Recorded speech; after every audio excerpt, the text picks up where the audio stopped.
Hello दोस्तों, स्वागत है आपका हमारे यूट्यूब चैनल में। दोस्तों, आज की इस वीडियो में हम बात करने वाले हैं आरबीआई की तरफ से एक नया अपडेट आया है।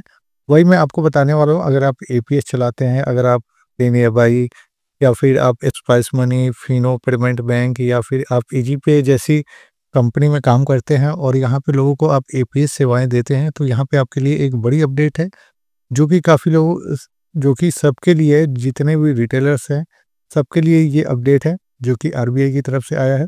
तो यही मैं आपको इस वीडियो में बताने वाला हूँ। चलिए वीडियो को स्टार्ट करते हैं। चैनल पे पहली बार आए हैं तो चैनल को जरूर सब्सक्राइब करें, साथ में बेल आइकन को भी दबा दें ताकि जब भी हम और ऐसी वीडियो अपलोड करें उसकी नोटिफिकेशन आपको तुरंत मिल जाए। तो यहाँ पे दोस्तों, आरबीआई की तरफ से एक सर्कुलर जारी किया गया है जिसमें कुछ अपडेट बताया गया है जो कि आपका एपीएस को लेकर है। यहाँ पे आपको स्क्रीन पे शो हो रहा होगा, ये एक अपडेट है जो कि आरबीआई ने निर्देश दिया है एटीओ को लेकर, यानी आपका जो एपीएस टच पॉइंट ऑपरेटर होते हैं उनके लिए ये अपडेट है।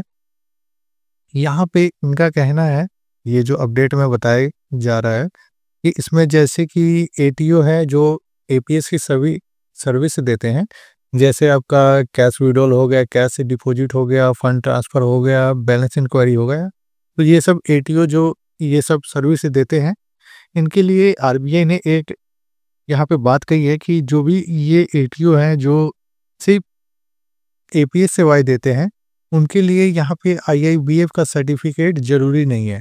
तो यहाँ पे काफ़ी लोगों को ये ऐसा हो रहा था कि हमको आईआईबीएफ का सर्टिफिकेट रखना है या नहीं रखना है, क्या हम एपीएस चलाते हैं तो हमको आईआईबीएफ का सर्टिफिकेट चाहिए ही चाहिए, हमको अपने दुकान में लगाना पड़ेगा। तो ये काफ़ी लोगों को कन्फ्यूजन होता है क्योंकि जो एपीएस सर्विस को अच्छी तरीके से नहीं समझते हैं उनको ये डर लगा रहता है कि कहीं कुछ हमारे पास नोटिस ना आ जाए। इस वजह से सर्टिफिकेट को लेकर ये लोग जो एपीएस रिटेलर है काफ़ी सावधान रहते हैं। तो यहाँ पे आरबीआई ने ये निर्देश दिया है कि जो एटीओ है यानी एपीएस टच पॉइंट ऑपरेटर जो केवल एपीएस सेवाएं देते हैं, जो केवल एपीएस सेवाएं देते हैं उन्हें अब आईआईबीएफ का सर्टिफिकेट की ज़रूरत नहीं है।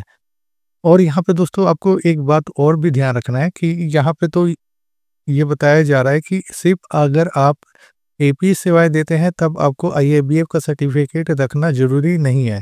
लेकिन आपको ये भी ध्यान देना है कि अगर आप किसी भी कंपनी के थ्रू अगर आपने अकाउंट ओपनिंग की सर्विस ले रखी है, अकाउंट ओपनिंग करते हैं, उस केस में आपको यहाँ पे क्या होगा कि अगर आप एपीएस से हटकर अकाउंट ओपनिंग की सर्विस देते हैं तो यहाँ पे आपको आईआईबीएफ का सर्टिफिकेट लेना ज़रूरी होगा, क्योंकि अकाउंट ओपनिंग एक बैंकिंग सेवा है जिसमें ग्राहक का पूरा केवाईसी और बैंकिंग नियमों का पालन करना होता है। ऐसी सेवाओं के लिए आरबीआई का नियम है कि एजेंट के पास आईआईबीएफ का बीसी सर्टिफिकेट होना चाहिए।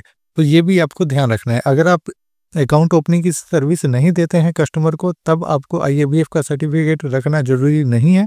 लेकिन अगर आप अकाउंट ओपनिंग की सर्विस देते हैं तब उस केस में आपके पास आईआईबीएफ का सर्टिफिकेट होना ज़रूरी है।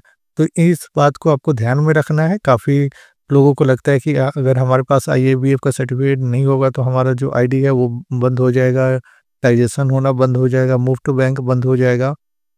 तो यहाँ पे इसको लेकर एक साफ क्लियर निर्देश आ चुका है कि अगर सिर्फ आप एपीएस सेवाएं देते हैं यानी बैलेंस इंक्वायरी, कैश डिपॉजिट और मिनी स्टेटमेंट ये सब सेवाएं देते हैं तब आपको आईआईबीएफ का सर्टिफिकेट रखना ज़रूरी नहीं है। अगर आप अकाउंट ओपनिंग की सर्विस देते हैं उस केस में आपको आईआईबीएफ का सर्टिफिकेट रखना पड़ेगा। तो यही है अपडेट। उम्मीद है कि वीडियो आपको पसंद आया होगा, आपको समझ में आ गया होगा कि आईआईबीएफ का सर्टिफिकेट किसके लिए है और किसके लिए नहीं है। तो चलिए मिलते हैं अगले नेक्स्ट वीडियो में, तब तक के लिए बाय, टेक केयर।